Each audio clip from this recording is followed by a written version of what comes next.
it away, guys. There you go. Please take it away now, Okay. finally. All righty. Mhm. Okay, great. Thank you, Raquel. Thank God for all of us. This is the best thing going for drunks is a meeting, and I really take time out and thank God for what He have done for all of us, where we was lost and now we was found. So I'm gonna share my experience on before and after, talking about God, and I always love page 45. The lack of power, and discover that God has all power, not me. So I need to get out the God business of telling God what to do, because that always have been my nature ever since I was a child. I'm always telling God, to do this for me, give me, give me, give me, kill me, kill me. So I didn't have I had a poor relationship, but when I look back at where I was, God been with me all the time, and in my delusion mind. Oh, I'm sorry. Hi, Selma. Hi, Hi, partner. Calvin. Okay, good, good. And in my delusion mind, because my reference point is that I had like American Express with God. I had credit because my father was a pastor, my aunt was a deaconess, so I was good to go. That they pray for me, and I don't have to go through all that great ceremony and things like that. And my praying to God was a delusional prayer. I had no idea. But he had got me through where I didn't have an idea. I didn't have a clue, really. I didn't have a clue. So I couldn't depend. One prayer I didn't like, Lord, lay me down to sleep if I don't wake. That sounds like I'm dying. I don't want to die. So I would use the Lord's Prayer. And and that worked for me for a bit, but I just used it as a scapegoat. And I was sharing with Raquel some months ago, and telling her that I played church when I was a child, you know. And after church, I would go and set up on a Sunday, and I set up the table, and my mother and my sister, they sitting down or laying on the couch and looking at me while I'm praying. I got the handkerchief. I'm walking up and down and all thing. I kept saying the house is burning down, and that's why I was playing church until Zorro comes on. That's it. So I had my limit of time how I'm going to do this, and once the Walt Disney program Zorro come on, I'm done. And but I felt safe because, like I say, for a reference point, because my father being a pastor, my aunt being a deacon, so we had that old culture and come up as baptism. I mean, baptized Baptist. So that's the way I came up there. But when I look back now, that God has been carrying me all the time. And when I was in and out of trouble and feel that emptiness, and what I do, I blame God. Who else I'm going to blame God. Like Lauren Hardy, this is another fine mess you got me into, God. I never look at that I did the mess, Summer. I always blame God. Look what you have done. If you would have followed my instruction, and it's just my delusion mind. I grew up like this. I couldn't, if I fail a test, and I blame him, not me, that God's supposed to been looking out for me, carrying me, all the time. But many times when I fail, of course, I'm not going down by myself. I'm taking him down with me. And because I live in that delusion mind. So once I pour alcohol on top of that, it just went crazy, went really bizarre. I believed in zodiac. I believe in palm readers. I believe in throwing bones on that. I believe all can't find the right now props.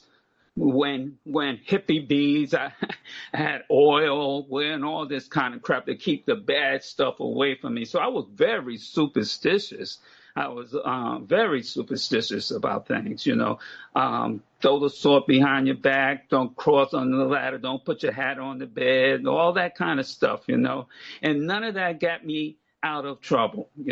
So I live in a delusion where and I was comfortable living in that delusion mind, that delusion world. but I just didn't want to do no work for it, you know. And many times, my mother, when I started getting older, and then in junior high school, my mother always recite the 23rd song, Selma. So, so every time I try to get some money from her, she say, "Well, Calvin, she repeat the 23rd song." I said, "What did that have to do with giving me this money?" You know? And she said, "Sit down, Calvin. I want to talk to you." After she finished talking, she goes right through that 23rd song again. I had no idea. Another one that sounded like death, didn't sound like living. So I thank God for going through this pain, this spiritually sick, because what the transformation is where I'm at now. But I never want to forget that He's been carrying me all the time. And that's not some theory, that's facts. When I look back, the in and out of troubles that I had, I was always praying, God, get me out of this mess. You know, I'm in trouble now, you know, and I had that emptiness that just couldn't fill. So I would use the drugs and alcohol to try to fill up that emptiness, but it just wasn't working. No, once one time it was working, now it wasn't working. And I find myself in situations and I had no choice. And I'm gonna tell you, when God didn't provide the things I asked him to do, then I act like a kid. I don't want to talk to him. I'm not talking. I'm acting like a 9-year-old kid. I'm not talking to God because He didn't kill this person. He didn't do the things I asked Him to do. I was spiritually sick. Had no idea. In my sick mind, I was out there. I was out there fishing with no pole on dry land before the drink. But then when I put the drink on top of it, I was gone. You know, I was gone. I was tripping with no luggage and all that. When I get my behind out of Hog, I thank him and keep on going. When I say I thank him, I say, well, thank you, God, for getting me out of this mess. I got some more work for you to. I'm always giving God work now. You just do what exactly I have done. And I'm not ashamed of talking about where I was, you know, what happened to me. It became, after all that drama and delusional, it became a blessing. And again, so I had to get away. Like I said, I did other things to block me off from God. I didn't have the time to be sitting and praying to Him. I just want Him to do I had my head in my behind. So the way I talk to God, it wasn't thy Father, thy God. And when he didn't do, I call him an SOB. I don't know if you could relate with me, Selma, but I would curse God out. It was no like, thy Father, thy God, you know. And I was called, and when things didn't happen, you know, didn't go my way. And I said, you know, you SOB, what the heck are you doing to me again? You know, blah, blah, blah. And I believe in my crap that I was saying to him, Selma. I was so spiritually lost and sick, you know. Um, and so, again, to get back into this book, it wasn't this book that I found peace with myself. It was the introduction came from the meeting inside. I found people that felt just like me, that was, you know, fishing with no poles, dealing with, you know, not a full deck. But that took time. You know, it didn't come overnight. It came in a picture. Once I get my behind out of Hawk, I'm going right back to Calvin's principles. I'm going back telling God to do this or kill that person, get rid of this and all that. I really had no relationship with him. But I was comfortable with that because in my delusion mind, he's doing what I want him to do. And if he don't, I punish him by not talking. Now, do that make sense? In the alcoholic mind, that made sense. I was far out there. And then today, when as I'm talking to you now, I just smile and thank him that he was doing for me what I could not do for myself. So the first thing I had to do was learn how to quit playing God because that was my whole big problem. And when I read the book, on page 62, I believe it was, that it says that we had to quit playing God. I thought somebody read me out. Nobody knew that I was, to my knowledge, nobody knew that I was playing God. But here's this tangible evidence that told the requirements that, first of all, Calvin, you have to quit playing God. That was one of those ding dong moments. But that didn't rest with me. Those 6 principles, they didn't rest with me. It just that it spoiled me. interrupt what I was doing, but I still had the old habits that I was carrying with me. They don't come overnight. I had to go to the power maximum to remove. So I want to take too much of time now. Come back. So Selma, it's on you. Did you identify what I was saying, or Thank your you. comment, S- please? Thank you so much, And Calvin. thanks for being here, Selma. Thank you for inviting me. Thank you, Raquel, and everybody else for having this platform. So, it's so interesting, Calvin, because my experience was totally different, totally different. I was angry at God. I was very indifferent to God. And my alcoholic mind told me that I had all the reason in the world to be, right? Because, I said God took my mother at 5 and my father at 10, and God had me bouncing around in foster homes, um, and if you had my life, you would be drinking too, without a doubt, without a doubt. I was extremely angry. I was extremely angry at God, and I could not and I would not make the connection, because how do you connect with a being that didn't even give you a good start, right? Like, I didn't know anybody that didn't have parents. I knew a lot of kids who had one parent, right? At least one parent, but I didn't know anybody who didn't have any parent. And so, I just felt so different, right? And I couldn't get rid of this anger, right? I was just, even before I ever sought to escape, right? And I escaped through drugs and alcohol. Even before that, I remember being angry, and because I didn't have any understanding. I was reading in the book, and then we kind of talked about it, the other day on page 55, when it says, actually, we were fooling ourselves, and this was for the agnostics. Actually, we were fooling ourselves, for deep down in every man, woman, and child is the fundamental idea of God, right? It may be obscured by calamity, by pomp, by worship, or other things. And if I had that fundamental idea, it was obscured by a whole bunch of anger, and look at God, and if he loved me, that know that he didn't love me. He loved everybody else so much more than me. So even in coming into recovery, it was so difficult for me to make the connection. It truly, truly was, because I couldn't trust that God that you talked about, right? That God that you played church with, right? I couldn't trust that God. I definitely didn't trust religion. I thought religious people were nothing but a bunch of hypocrites, right? Just talking about myself and my feelings, but I just thought they were hypocrites. They would be in church and they would be praising Jesus, and then, the man is beating his wife, and you're going home and you're getting drunk and da da da da da, right? Because I was always able to look at every daggone body else but myself, right? I was always able to do that. Um, but the fact of the matter is that I realize it today, just how empty and just how lost I was, right? So I truly, and this is just my belief, I believe that God is in each and every one of us, right? But it becomes clouded and covered with life and anger and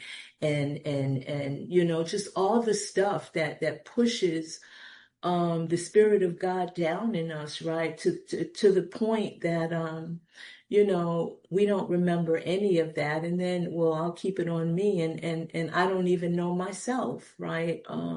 And so it took a long time, Calvin. It took a long time for me, to believe that God had anything to do with, the fact that I would be on the train at 2 in the morning, and I would be drunk and high, and I would wake up and I am the only person on that whole car, right? anything could have happened to me, right? But I never related that to God saving me. And there was just so many other instances that I got myself out of, or luck, or whatever it was that I thought at the time, but it was not God, right? It wasn't God. I wasn't praying for him about anything, not to hurt anybody, not to help. I mean, I was just so disconnected.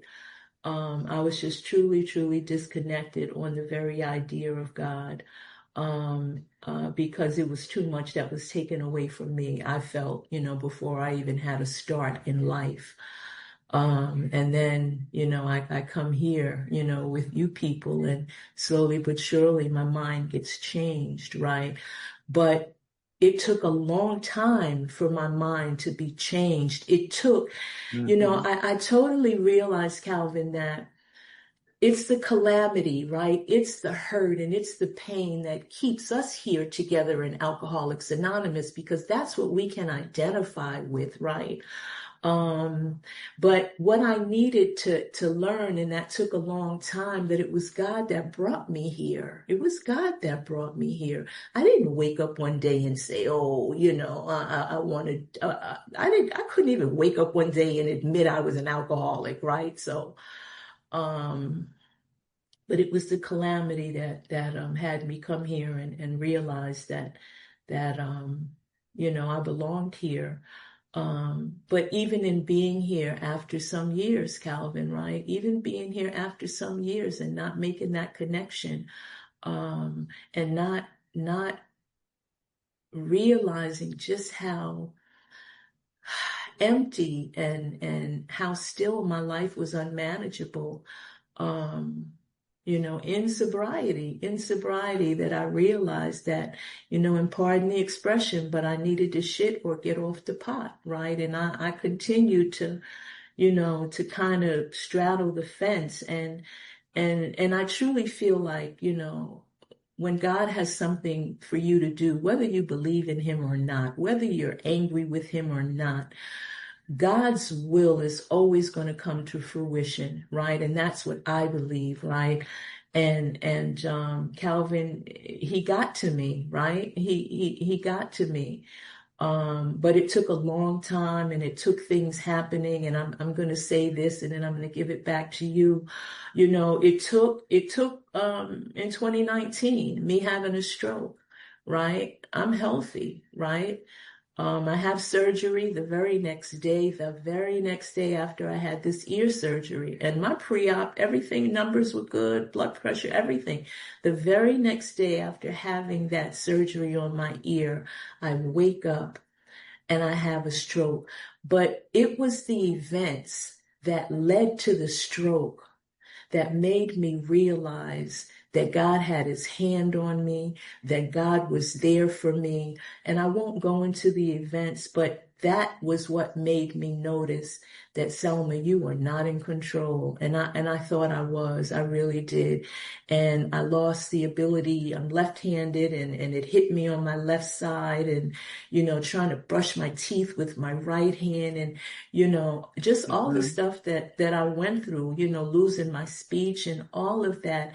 And I live alone, so I remember finally when I got out of rehab, Calvin, and I'm still very rebellious, and I refuse to home attendant. Now ain't nobody coming in my house, da da da, right? And I remember after my daughter dropped me off, and she had to go to work, and mommy, I'll be back later.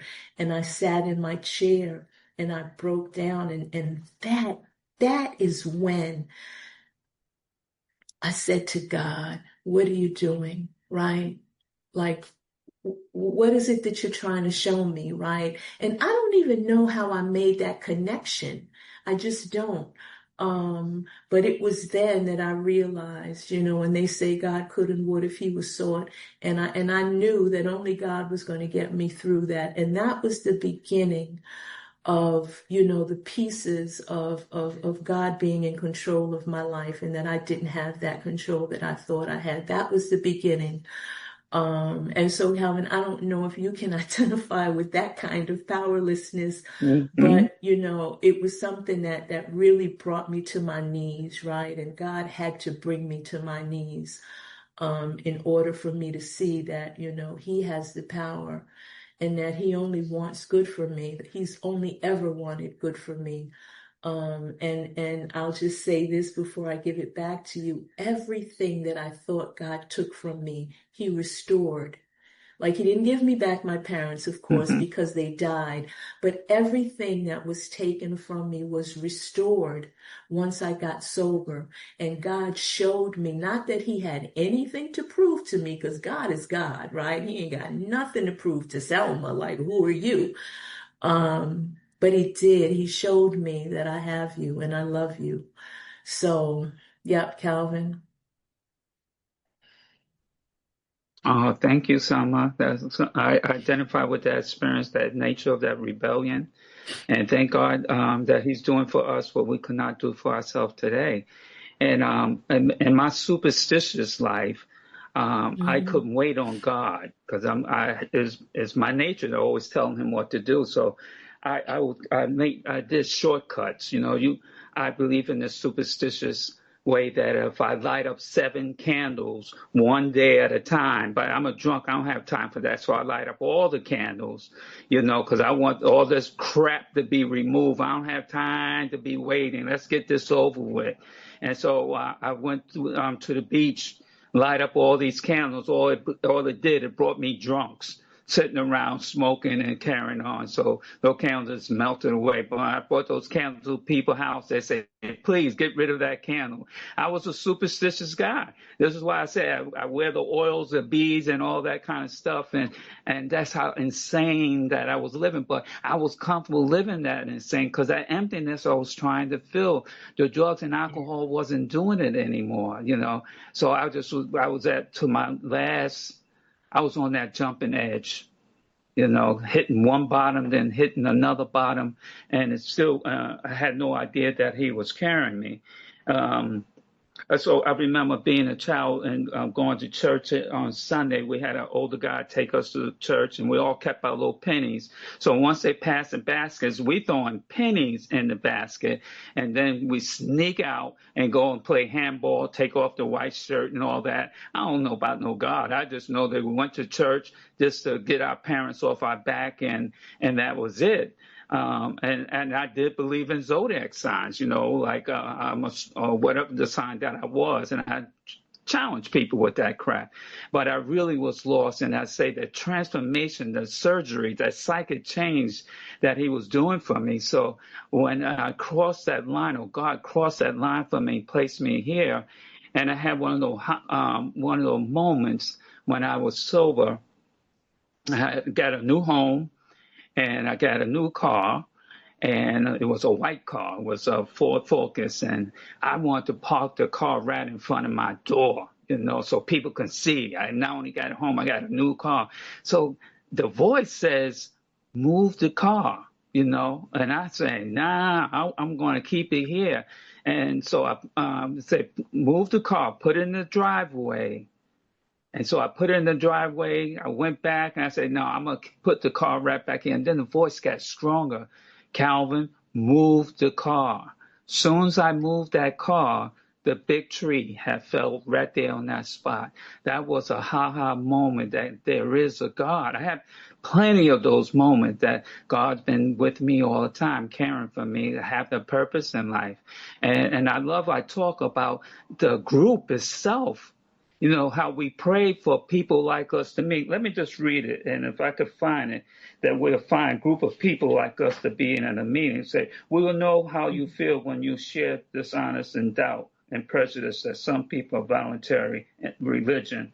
But in that group, I have found people just like me, Selma, and I was no longer the outcast. I prayed to be around because I'm always around with phony people I went to Hmm. school with. I thought they had a secret book on life and they didn't let me read it. All their life Hmm. looked simple and carefree and all that. And I hated them. I was jealous. I was angry. I wouldn't even drink with them. That's how upsetting that I was. But I went around smiling like they were my good friends. But I was always, like again, in my superstitious mind, my sick thinking, they had a secret book and they didn't pass it on to me. It was like something from Twilight Zone. Why can't I have what they have? you know. Yeah. And Yeah. so I say that because of tangible evidence right here. Going to the meetings, I found people who just have faith, not getting baptized, just simple Yes. willingness. Sitting in that room, just being willing to sit down and listen. Willing. That's all it takes. No big Yes. background check requirement. It's just sitting down with other people that was just like me. And I felt that's when that comfortability, but it don't come at one meeting. I have to be consistent. And I always felt good when they stopped reading the preamble or people saying hello, greeting you at the door. I felt I was at home, you know. And Mm-hmm. then Mm-hmm. my relationships start coming when I start to learn how to listen, to get my head out my behind and learn how to listen as a dying bee. But like again, it didn't come overnight, but I had to be consistent going to meetings and hear the Spirit of Mm-hmm. God speak through each and every one. Y'all didn't ask me to do, you know, like I said, get baptized and put on the robe and stuff like that. Y'all took me as who I was, a lost soul. That's who I Yeah. was. I was a lost soul. Yeah. And that's why I say the meeting have a power. But if you apply yourself to the meeting and not there sitting for a social gathering, you could feel the spirit in that room where I couldn't get it if I was sitting at home. The power's Yes. in the meeting when other drunks gather together. Only Mm-hmm. God can, our creator is the only one that can do this. And he's Yeah. doing a fine job that here we are, 90 years, one drunk talking to another and helping them. That's why I always prefer, as Raquel mentioned, I always prefer this book, not Dianetics, not the palm reader crap, not the health Mm-hmm. care book and stuff. None of that none of that Charles Stanley stuff. It's this book that had Mm-hmm. described my inner soul. Mm-hmm. And, Yeah. and now when I look back, if I read something from the Bible, Psalm 48, it says not to worry, not to fret. And they've been telling us since mankind, because it's my nature to worry. When things go wrong, Selma, I want to fix it. I Yep. want to fix it immediately. I had to learn to go to him because it's my nature that if something happened, I'm going to fix it.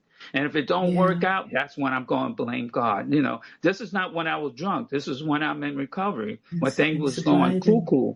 And I had no Exactly. idea until I started practicing reading, hit that pause button. Because see, I hit the panic button. When I hit that panic button, this is why I'm bald today. Because I hit the panic Yeah. button, I start to worry, hair start falling out. I get raccoon eyes and all that kind of stuff, man. These are the side effects if I'm not doing thy will. But all we Mm-hmm. just need faith and willingness. That's it.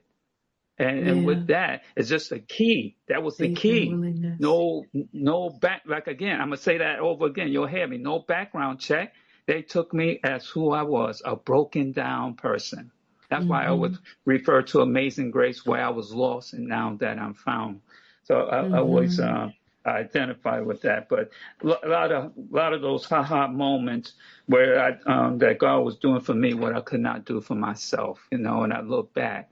And if I stay close to him, it's not a theory. If I stay close Mm-hmm. to him, he will reveal more to me. But Mm-hmm. my responsibility is stay close to him and not to Calvin. That's why I said I don't want to be with Calvin all day because Yeah. that's when I'm really out there. I'm going cuckoo, cross-eyed. I'm living in the future. I'm living in the past, and I don't know how to sit and get still, hit that pause button to shut the Mm-hmm. noise down here. And who I have to go to? Our Father. I love that. Our Father Yeah. or my Creator. It gets personal. It's not the God that I came up with. It's Mm-hmm. come personal to me now. You know, Yeah. there's no trick game here.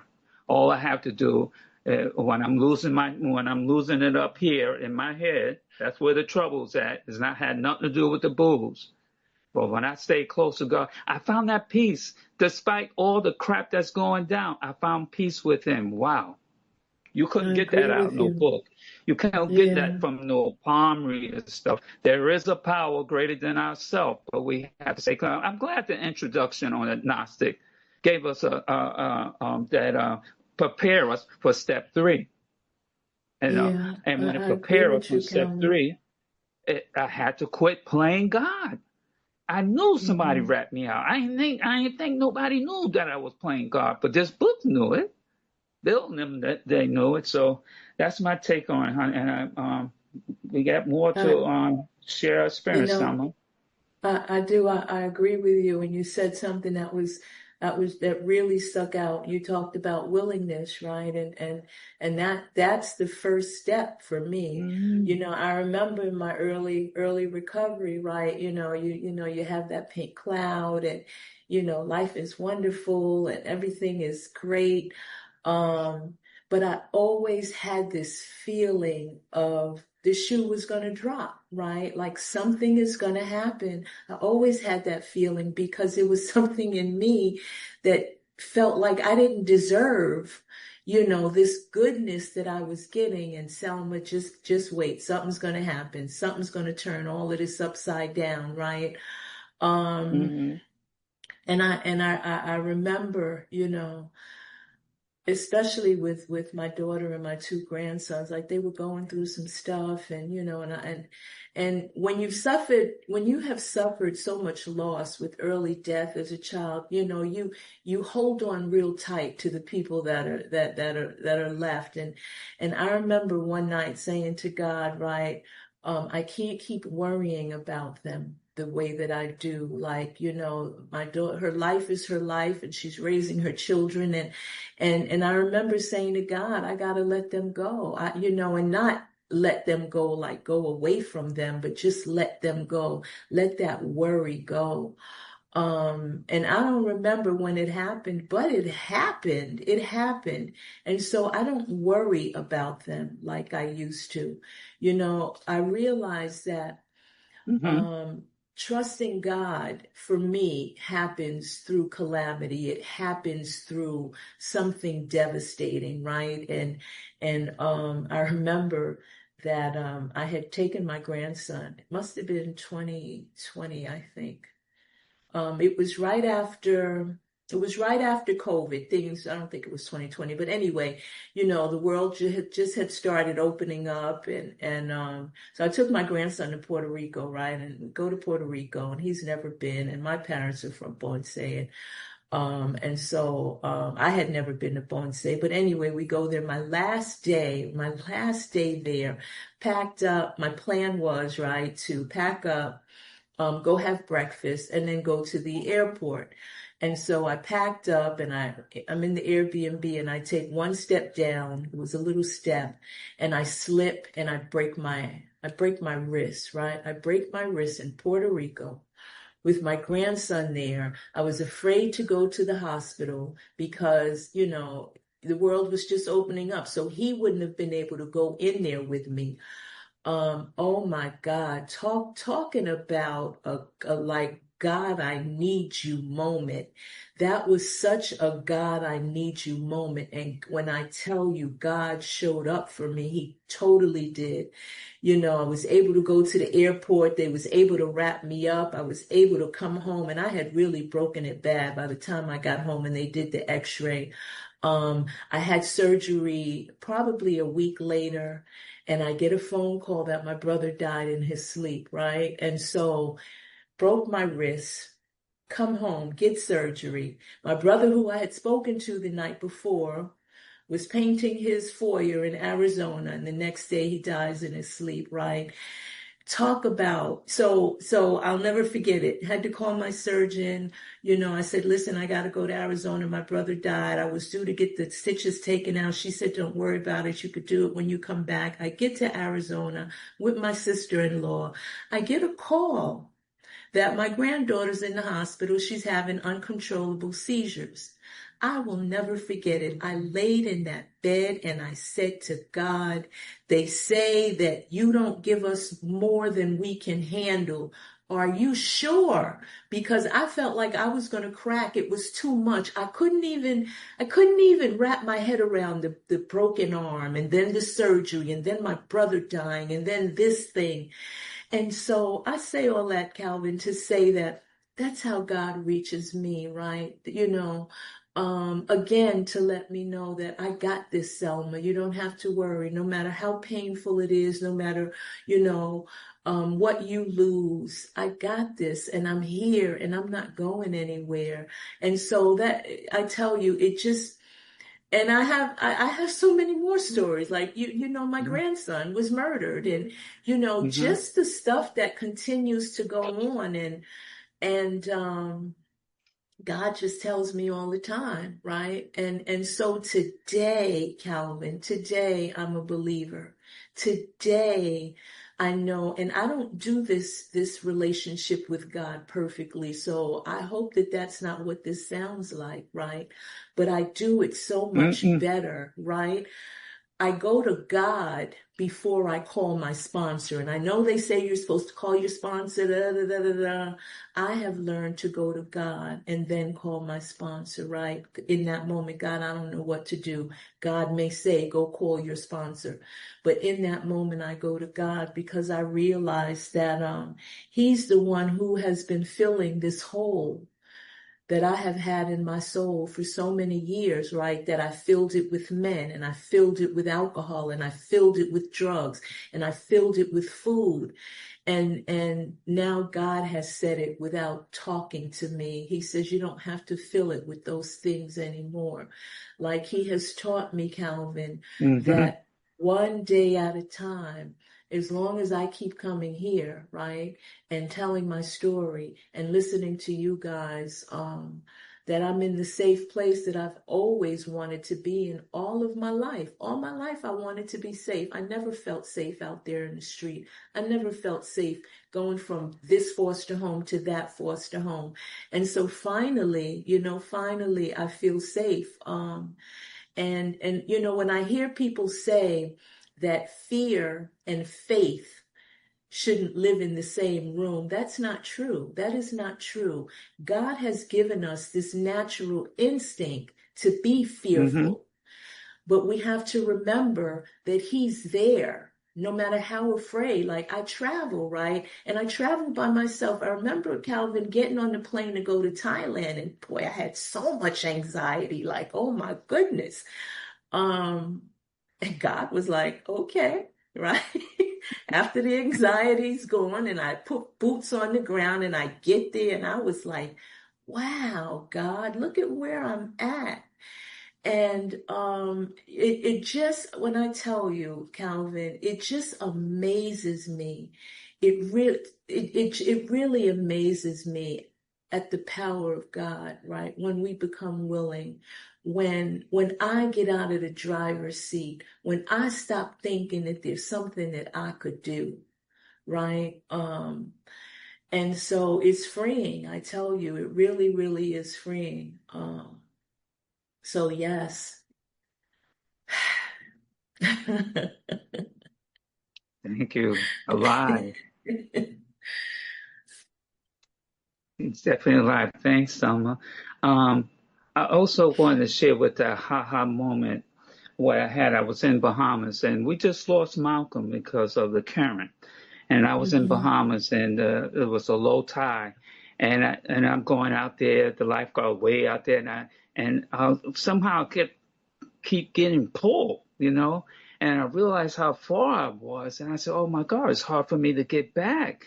And somehow, like he took over, and I had to go against it. I had to swim across, and I couldn't. And I said, "Oh my God, they can't hear me."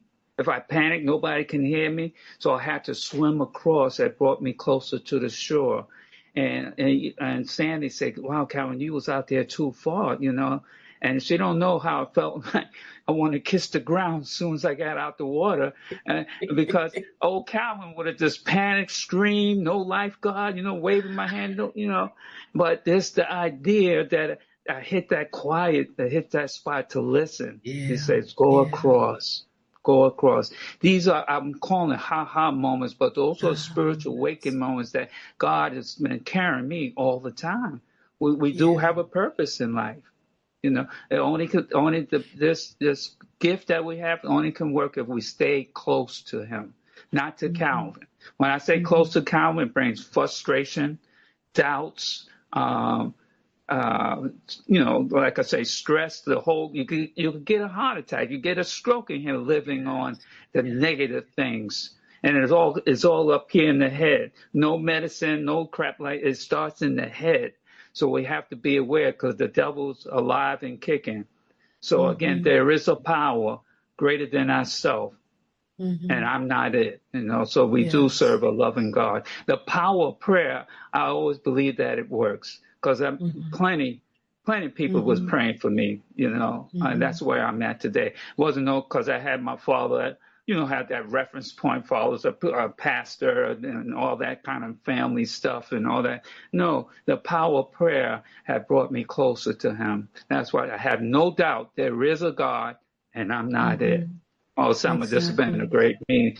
To me, it's just been Exactly. a great conversation Yeah. talking about the power greater Yeah. than ourselves, and the Mm-hmm. side effect is real.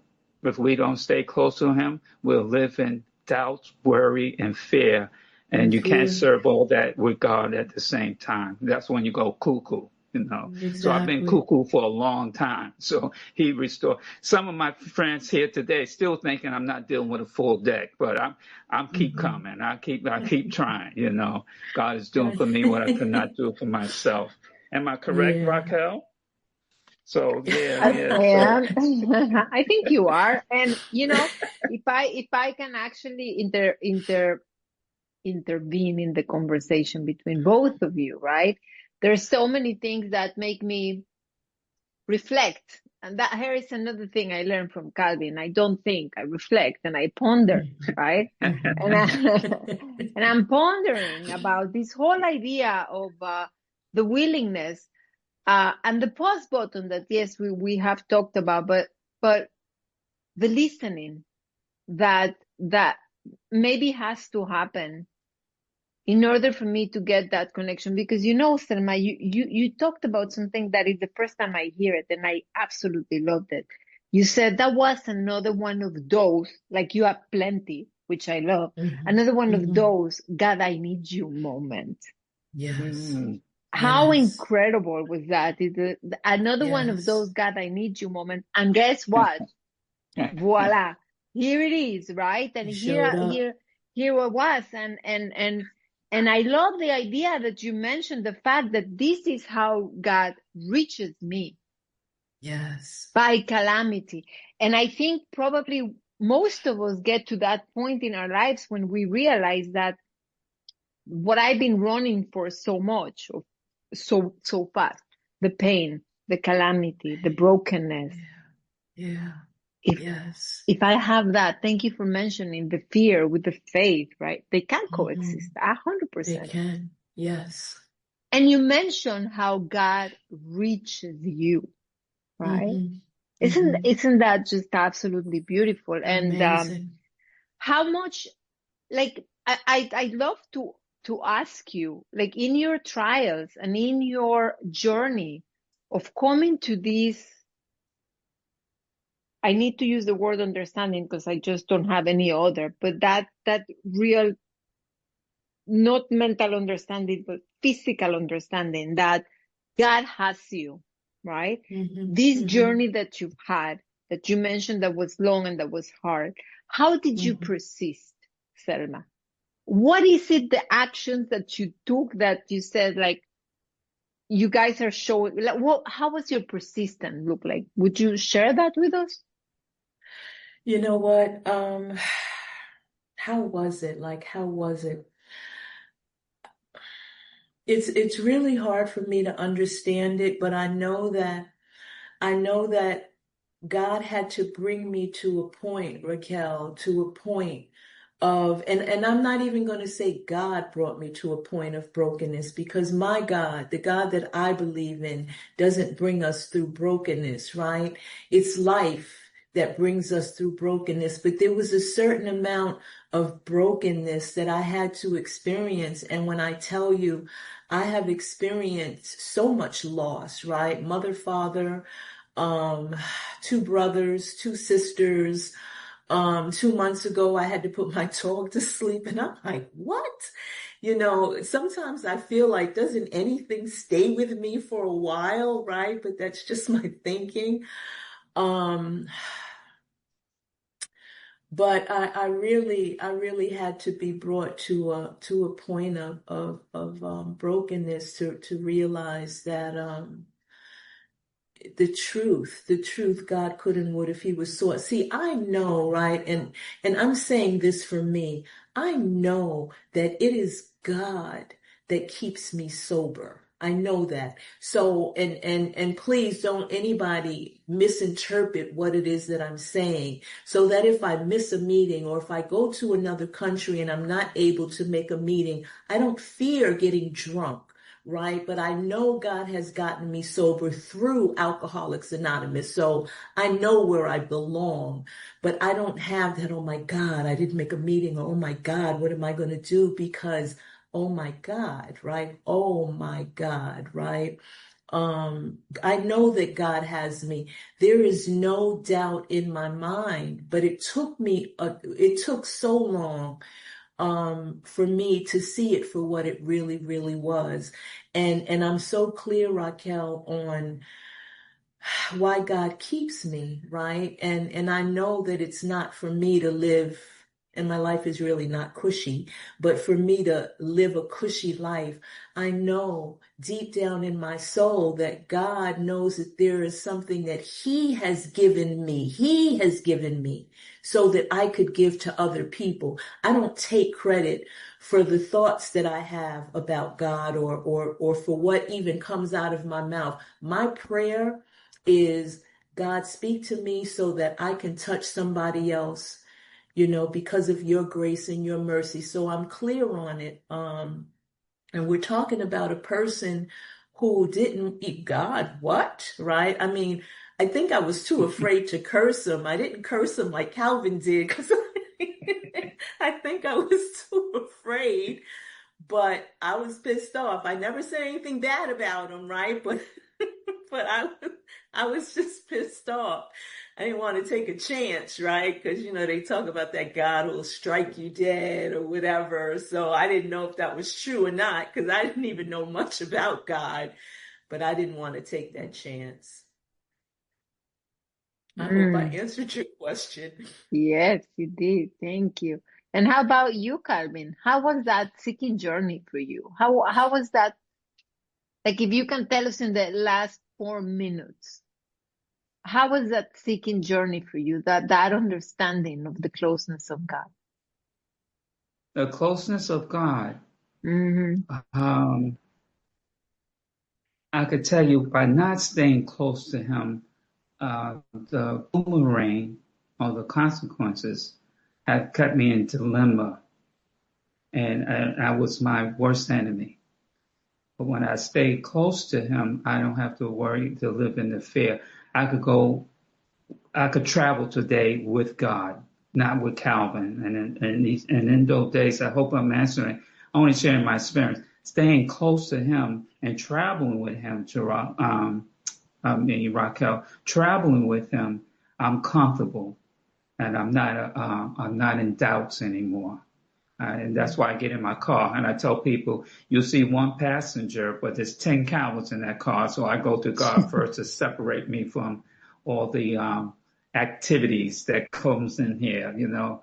So that's why I say I'm not all there, but I know to go to God first. And thanks again, Raquel. Mm. Thank you, Calvin. Thank you, Calvin, and thank you, Selma. I'm gonna stop the recording now.